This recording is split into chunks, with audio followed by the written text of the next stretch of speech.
رمضان رمضان رمضان میں بول۔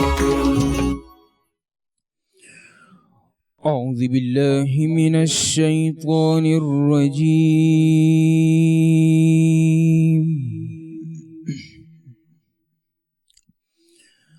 بسم اللہ الرحمن الرحیم۔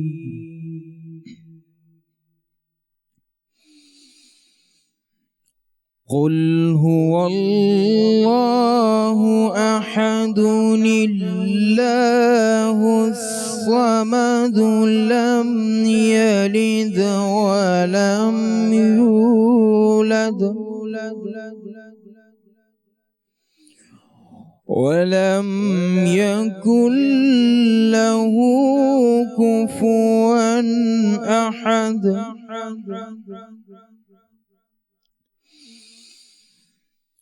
قل هو الله أحد الله الصمد لم يلد ولم يولد ولم يكن له كفوا أحد۔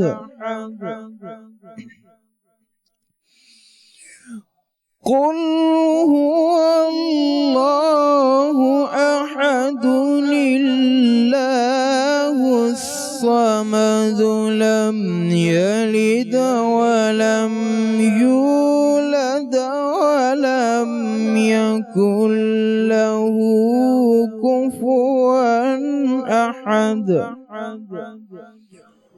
قل هو الله أحد الله الصمد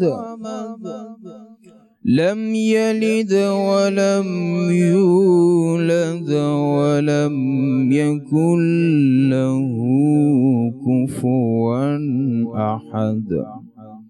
صدق الله العظيم۔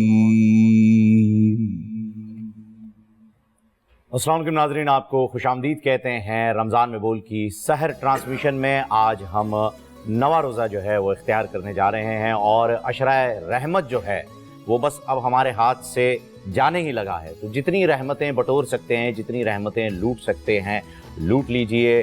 اس وقت ہم آپ کو لے جا رہے ہیں انبیاء کے بول کی جانب، اس کے بعد جب آئیں گے تو علماء کرام سے گفتگو کا باقاعدہ سلسلہ شروع ہوگا۔ رمضان رمضان رمضان میں بول۔ ناظرین کرام، آج ہم جس نبی کا قصہ سننے جا رہے ہیں، ان کے والد کا قصہ ہم نے کچھ روز قبل ہی سنا تھا، اور اس قصے کی جانب اس میں ایک ہلکا سا اشارہ بھی دیا تھا۔ آج ہم بات کریں گے خلیل اللہ حضرت ابراہیم علیہ السلام کے فرزند حضرت اسماعیل علیہ السلام کے بارے میں۔ حضرت ابراہیم علیہ السلام کی پہلی شادی اپنی چچزاد کے ساتھ ہوئی تھی، جن کا نام روایتوں میں حضرت سارہ علیہ السلام ہے، لیکن ایک طویل عرصے تک حضرت ابراہیم علیہ السلام کے گھر کوئی اولاد نہیں ہوئی۔ پھر حضرت سارہ کی مشاورت سے حضرت ابراہیم علیہ السلام نے حضرت ہاجرہ علیہ السلام کو اپنی زوجیت میں لیا، اور کچھ عرصے بعد ہی حضرت ابراہیم علیہ السلام کے گھر اولاد نرینہ حضرت اسماعیل علیہ السلام پیدا ہوئے، تشریف لائے۔ اس وقت حضرت ابراہیم علیہ السلام کی عمر لگ بھگ 86 سال کے قریب تھی۔ نہ صرف فرشتوں نے یہ نوید سنائی کہ آپ کے گھر حضرت اسماعیل علیہ السلام پیدا ہونے والے ہیں، بلکہ اسماعیل نام بھی فرشتوں نے ہی بتایا کہ آپ نے اس اولاد کا نام اسماعیل رکھنا ہے۔ حضرت ابراہیم علیہ السلام کی دعاؤں، آرزوؤں، تمناؤں کا ابھی اتنے عرصے بعد 86 سال کی عمر میں جب آپ کے گھر پہ اولاد ہو تو آپ اپنی خوشیوں کو ایکسپریس نہیں کر پاتے۔ ایک اگر آپ آج کل کے دور میں بھی یہ بات دیکھیں تو یقین آ جائے گا آپ کو، آپ محسوس کر سکتے ہیں کہ آپ کی خوشیوں کا جو ہے وہ کوئی ٹھکانہ نہیں رہتا۔ اس وقت بھی حضرت ابراہیم علیہ السلام کی کیفیت یہی تھی کہ وہ ابھی اپنی خوشیوں کو ٹھیک طریقے سے بیان بھی نہیں کر پائے تھے کہ حکم الہی سے ایک اور آزمائش آپ کی جانب آ گئی۔ جی ہاں ناظرین، خلیل اللہ کو حکم ہوا کہ اپنے نومولود بیٹے کو اور ان کی والدہ کو ایک ایسے مقام پر چھوڑاؤ جو کہ اس جگہ سے شام سے ہزاروں میل دور ہے، جہاں نہ کوئی چرند پرند ہے، نہ کھانے پینے کی کسی اشیاء کا کوئی بندوبست، یہاں تک کہ اس مقام پر پانی بھی نہیں ہے۔ جی ہاں ناظرین، آج ہم اس جگہ کو خانہ کعبہ کے نام سے جانتے ہیں۔ ناظرین، وادی فاران کے سنگلاخ سیاہ طویل پہاڑوں کے درمیان ایک بوڑھے درخت کے نیچے اللہ کی وہ برگزیدہ بندی اپنے نومولود بیٹے کے ساتھ موجود ہے۔ چند روز قیام گزر گیا، کھانے پینے کی جو اشیاء تھی وہ بھی ختم ہو گئی۔ اب بچہ پیاس سے تڑپ رہا ہے۔ آپ سوچیں ناظرین کہ وہ کیفیت کیا ہو سکتی ہے، اگر ہم صرف سوچیں تو ہی روح کانپ اٹھتی ہے۔ وہاں یہ سب ہو رہا ہے کس کے ساتھ؟ خلیل اللہ، اللہ کے دوست کے بیٹے پر یہ کیفیت ہے، لیکن اللہ کے حکم سے ہے، اس لیے ان لوگوں نے صبر کیا ہوا ہے۔ حضرت اسماعیل علیہ السلام کی ایڑیاں جس زمین پر پڑتی ہیں پیاس کی شدت کی وجہ سے، جس زمین پر وہ اپنی ایڑیاں رگڑتے ہیں، وہاں سے ایک چشمہ جاری ہو جاتا ہے اللہ کے حکم سے، جو ان ماں بیٹوں کی پیاس بھی بجھاتا ہے، بھوک بھی بجھاتا ہے، اور آج تک رہتی دنیا تک ہمارا ایمان ہے کہ یہ معجزاتی چشمہ جو کہ جاری ہے وہ جاری و ساری رہے گا، اور اسی طریقے سے لوگوں کی بھوک اور پیاس مٹاتا رہے گا۔ اس چشمے کا نام زمزم ہے۔ ناظرین، 13 سال کا طویل عرصہ گزر گیا، یعنی اب حضرت اسماعیل علیہ السلام کی عمر 13 سال ہو چکی ہے، اور اب حضرت ابراہیم علیہ السلام اپنے لخت جگر سے ملاقات کے لیے تشریف لانے والے ہیں۔ 13 سال گزر گئے، اللہ کے حکم سے انہیں دور ایک وادی میں چھوڑ آئے۔ اب 13 سال کے بعد ملاقات ہونے جا رہی ہے۔ ایک الگ ہی کیفیت، ایک الگ ہی خوشی، ایک تاثر، یقیناً یہ اس تاثر سے، اس خوشی سے کہیں زیادہ ہوگا جو کہ پیدائش کے وقت ہوا تھا، کیونکہ اب اتنی آزمائشوں کے گزر جانے کے بعد 13 سال بعد ملاقات کا وقت طے ہوا ہے۔ خیر، اس وقت حضرت اسماعیل علیہ السلام بڑے ہو رہے تھے، خوش شکل ہو چکے تھے، خوبصورت ہو چکے تھے، اور ساتھ ساتھ سمجھدار بھی، کیونکہ ان کی پرورش جن ہاتھوں میں ہو رہی تھی وہ کوئی عام ہاتھ نہیں تھے، وہ حضرت ہاجرہ کے ہاتھ، انہی سے پرورش پائی، انہی سے تعلیم پائی، اور اب والد سے ملاقات کا وقت، خلیل اللہ ملاقات کرنے آ رہے ہیں اپنے لخت جگر سے، لیکن آزمائش پھر آن کھڑی ہوئی، اور یہاں حضرت ابراہیم علیہ السلام کو خواب کے ذریعے ایک وحی ہوتی ہے، کیونکہ انبیاء کرام کو جو خواب آتے ہیں ہمارا ایمان ہے کہ وہ وحی خواب کے ذریعے آتی ہے۔ حضرت ابراہیم علیہ السلام کو خواب دکھایا گیا کہ وہ اپنے لخت جگر کو ذبح کر رہے ہیں۔ کیفیت ایک عجیب و غریب سی طاری ہو گئی۔ لخت جگر سے ملاقات کے لیے جا رہے ہیں، 13 سال بعد 86 سال کی عمر میں اولاد عطا کی گئی، پھر فوراً جدائی، پھر 13 سال بعد جب ملاقات آ رہی ہے تو خواب میں ذبح کرتے ہوئے دکھایا جا رہا ہے۔ اللہ اکبر۔ حضرت ابراہیم علیہ السلام تشریف لائے اور حضرت اسماعیل علیہ السلام سے عرض کی، اے بیٹا، میں خواب میں دیکھتا ہوں گویا تمہیں ذبح کر رہا ہوں، تو تم سوچو کہ تمہارا کیا خیال ہے؟ یعنی بیٹے سے اس کی رائے دریافت کی جا رہی ہے۔ فرما بردار بیٹے نے سر تسلیم خم کرتے ہوئے فرمایا، ابا جان، آپ کو جو حکم ہوا وہی کیجئے، اللہ نے چاہا تو آپ مجھے صابرین میں پائیں گے۔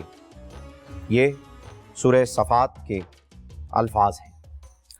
حضرت اسماعیل علیہ السلام کا یہ سعادت مندانہ جواب دنیا بھر کے بیٹوں کے لیے ایک آداب فرزندی، اپنے والد سے کس طرح سے مخاطب ہوا جاتا ہے، کس طرح سے بیٹے کو والد کی ہر بات ماننی چاہیے، یہاں